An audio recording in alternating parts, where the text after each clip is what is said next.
Hello guys, gagawa tayo ng chicken essence. Yan. Isang buong manok yan na native chicken.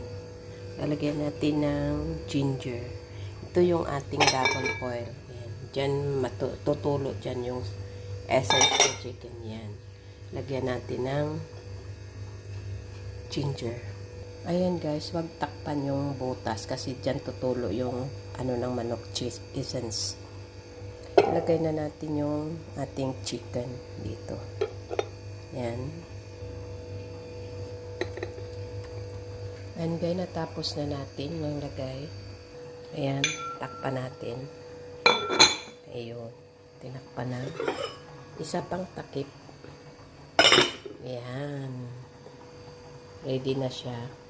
Ayan, idagapol natin ng 3.5 hours. Ayan ang tubig.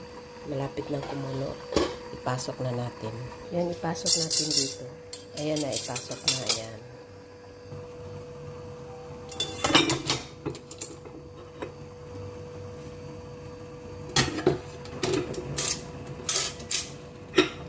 Tapos, takpan.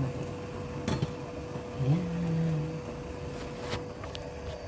Antayin natin hanggang 3 hours sana. Ayan. There. Oh, the chicken. Check out the chicken. Yeah. Yeah. The essence, chicken essence.